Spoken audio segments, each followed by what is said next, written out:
Hey guys, welcome back into Small Business Q&A with your host, Tim Knox. That is me. Hope you're having a great day. I am here in Alabama.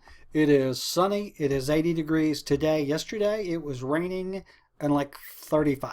So that explains why we have a saying here in the South, if you don't like the weather, just stick around because it will change. You know, the same can be said of the business climate these days. Small business is booming despite of a very ugly presidential campaign season, as well as a shaky economy. Lots of people are starting their own business, and one of the first questions I always get as a small business coach is, hey Tim, what is the best business formation for me? Should I do this as a sole proprietor? Should I form an LLC, an LLP, an LLCP?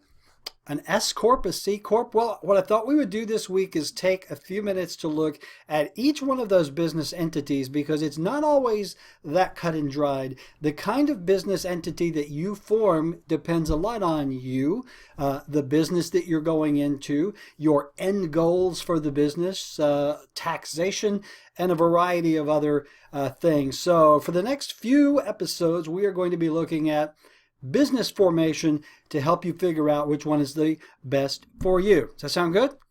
All right, we're going to start with the most basic today, and that is the sole proprietorship. Called that because you be the sole proprietor. You be the only one there who is running the business. Basically, a sole proprietorship requires no formal formation. In fact, you may already be a sole proprietor and not even know it. If you're a freelancer, if you're a writer, or you've been cutting grass for other people, guess what? The first time you cash a check, you are a sole proprietor. Now, there are a lot of advantages and disadvantages to being a sole proprietor. The biggest advantage, I guess, is you are the business, but that can also be a disadvantage because if you go away, the business goes away. As a sole proprietorship, there really isn't anything for you to sell should you decide to get out of the business because, again, you are the business. You are the sole employee. You are the proprietor, hence the term sole proprietorship. Now, I've made a few notes because you know me, I forget to mention things. So let me just kind of look at my notes here, because I really want to go over this in depth because I really do get a lot of people asking about it. As I said, you really don't have to do anything to start a sole proprietorship. You do, however, have to get the correct licenses and permits. You can do that by going to the city hall wherever you live, just getting a small business license for whatever it is you are going to do. Now, in certain areas, there are regulations that govern home businesses, whether or not you can have a business out of your home. Before you get started, you always want to check out all of the regulations to make sure you are not breaking the law, because if you are, they will catch you.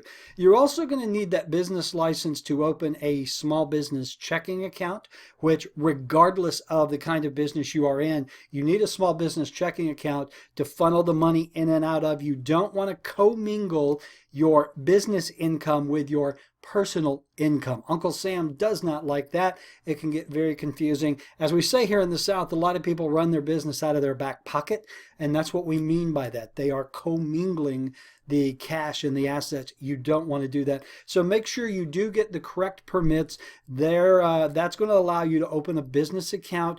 Any income coming into the business goes into that account, and it goes right to your taxes. That's what we'll talk about next. A couple of other things. Very easy to do a sole proprietorship. Again, you are the business. You have complete control. You really don't have to answer to anyone except Uncle Sam. Now, the way it works tax-wise when you are a sole proprietor, the incoming expenses that come into the business or incurred by the business go right to your personal tax form, to your personal tax return. Any income coming into the business is income in your pocket, and Uncle Sam will judge that as income that is taxable. So I always recommend that if you are going to be a sole proprietor, even though you are, make sure you have a good accountant, make sure you're aware of the licensing and tax laws, because trust me, it's not worth the trouble you can get into. A lot of people will also try to claim a portion of their house on their taxes. The number one red flag for the IRS on a tax return is a home office exemption. Typically, you don't get to save that much, and it really isn't worth getting on the IRS's radar screen. Again, I am not a tax attorney. I don't play one on TV. Don't take my word as gospel on anything to do with taxes. Do your homework, find out for yourself. So those are the advantages. It's really easy to set up a sole proprietorship. You are just in business. You have complete control of everything, and the income goes right to your taxes. Very easy to do. Let's look at a couple of disadvantages of a sole proprietorship. First of all, there is unlimited personal liability on your part, meaning that if for whatever reason a customer or someone decides to sue you, they are suing you and not the company. You have no liability shield whatsoever on a sole proprietorship. The other couple of things is it's hard to raise money if you're looking for people to invest in your business. No one is going to invest in a sole proprietorship. They're just not. It's just like giving an individual money. And the other thing is you can be very heavily burdened by being a sole proprietor, again, because you are the business. And if you are not out there working, you are not generating cash, you are not bringing in income. So that is the very first business formation that we're going to look at. That was the sole proprietorship. In the upcoming episodes, we're going to look at LLCs. We're going to look at S Corps, C Corps, partnerships, because it's very important that you choose the business entity that is best for you. Okay, I hope that was helpful. Hey, if you have a question you would like me to answer, tim@timknox.com is the email address. You can also find more information on my website. And don't forget to subscribe. I release several videos a week, and boy, you don't want to miss this level of wit and wisdom. I guarantee it. So, all right, so regardless of what you do, do your homework. Make sure that the business formation that you are looking at is right for you. And next time, we will talk about LLCs. All right, see you next time. Have a great day.